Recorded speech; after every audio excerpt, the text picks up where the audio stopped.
Alright guys, here we are for match 57 of the Final Fantasy Tactics 1.3 AI Tournament Season 5 Losers Bracket. Yeah, so sorry I wasn't sounding as enthusiastic as last time. Reason being is I'm actually holding the mic in my hand while I'm commentating on this. Usually I have it sit, my microphone sit in a glass cup. I talk into it that way. It's a little bit more difficult doing to this. I breathe into it. Try not to da-da-da-da-da. Okay, I'm just too lazy to go spend 20 minutes setting shit up. Okay, anyways, okay. On top, we have ThrowAway's team, notably known for Frog. I think it was a little bit redundant, no matter. And then we have Odal with his tanky knights. Okay, so to introduce ThrowAway's team, we have the famous ninja Nutrition, a Lancer who obviously can leap. We have a Bard that should be banned. I'm just joking. And then we have a Time Mage where irony occurs because of the fact that there's Kiku, yet people bitched and complained about how powerful Throw Thieves were. Anyways, all right, nope. Yeah, those were shitty puns. Okay, so for Odal, we have the Gray the Knight, the Spirit the Knight, the White the Knight, and the Mantle the Knight. Yep, okay, so there's a lot of compatibility thrown around here. Let's see if I can remember it at the top of my head. Scorpio's got best compat with Taurus, so this ninja has best compat with this knight but has worst compat with this one. Okay, this Lancer has best compat with Virgo, I believe, and this knight is a Virgo, so worst compat among, actually just double checking, let's check. Pisces, yeah, so this knight, the Mantle, and this Lancer have worst compat. This Bard has, I think he's got bad compat with someone. I think he's got, you little slut. I don't want to push that button. Yeah, bad compat with Taurus. So this Bard has bad compat with these two. And then this Time Mage has best compat with this knight, Capricorn Cancer. Okay, so 2 minutes. God damn it. Let's go to map 16. Yep. Inside of Linbury Castle.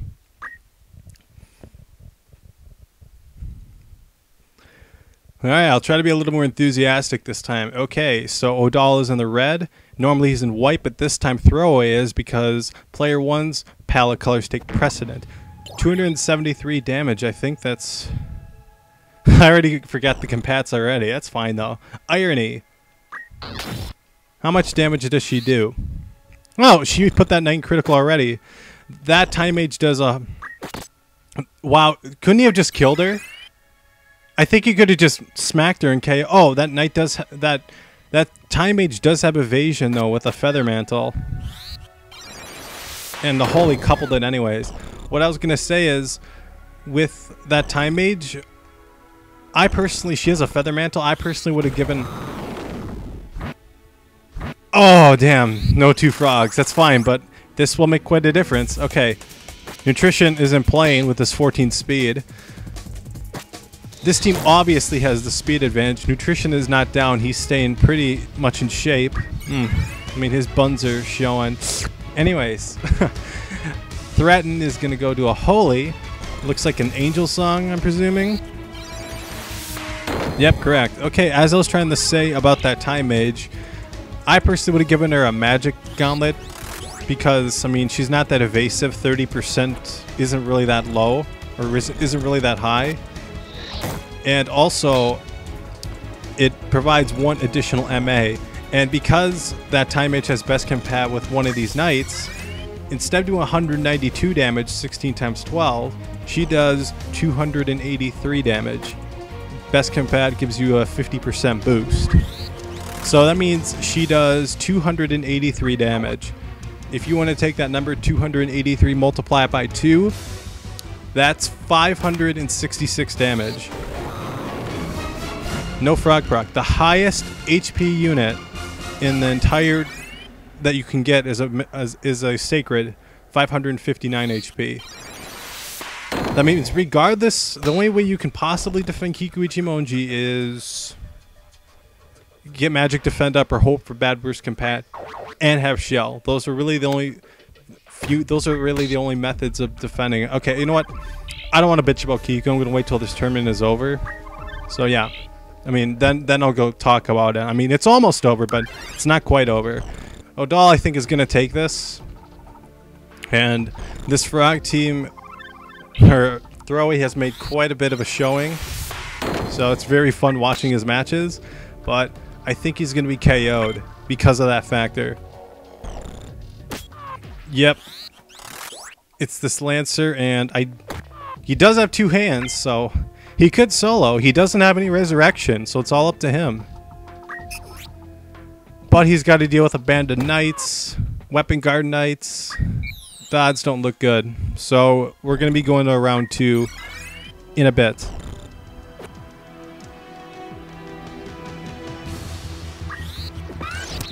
No, that didn't hit. Oh, transparent. Now he's going to be able to hit through abandon, so he doesn't have damage split, and he can heal himself, so eventually those knights are going to be able to heal him up enough, and they'll go on the assault and finish him off. Okay. I think another frog proc would have sealed it for him, but that didn't turn out to be the case for ThrowAway. I think if he got 2 frog procs off, he would have won. Okay, so we're going to be going on to round 2 then. I'll see you in a sec. And here we are for Barrios Hill. I haven't seen this map in a while. Okay, so let's get going. Nutrition. Papyrus Plate. He takes half of her HP. Very good. Because of best compat, I believe. If not best compat, good compat. I forgot about the compatibilities myself, but maybe you did too, so I shouldn't feel alone. Alright. The white. Oh, wow. 73% misses. Oh, wow. 342 damage. Very good. And a 25% chance, and that 14 speed and... Sorry, hold on a sec. My mouth. 14 speed and haste is sexy. It's sexy fast. Oh, it didn't hit. That's fine. Wave Fist. Dumb move by the AI. The Spirit. She's gonna... I think she's gonna die to that ninja next turn regardless of what she does. So I wonder if Bullseye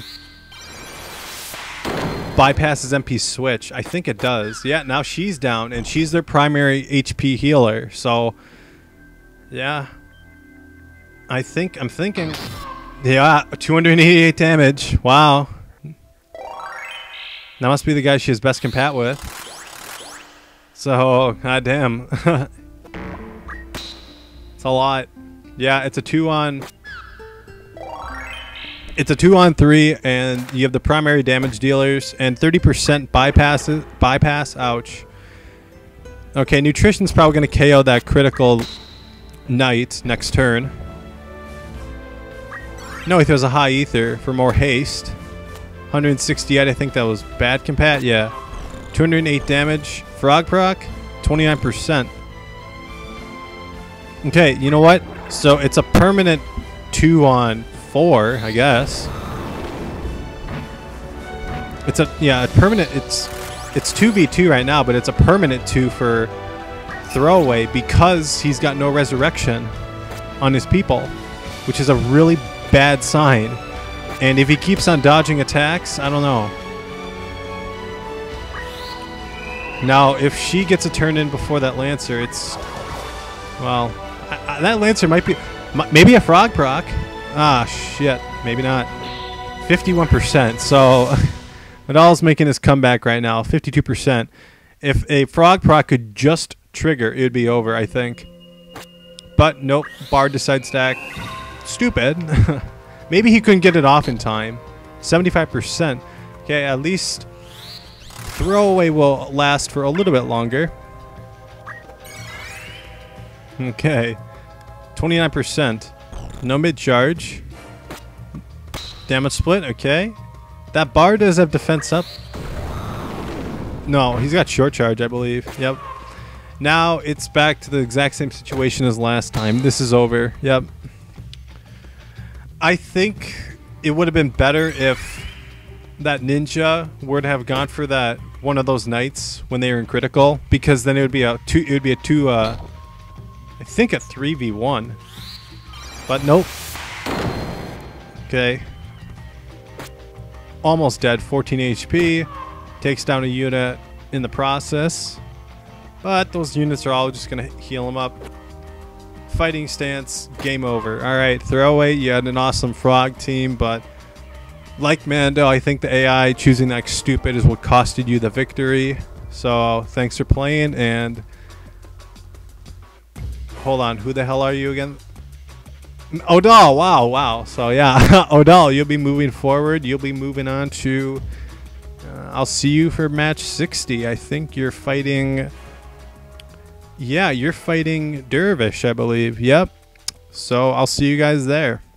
Ciao.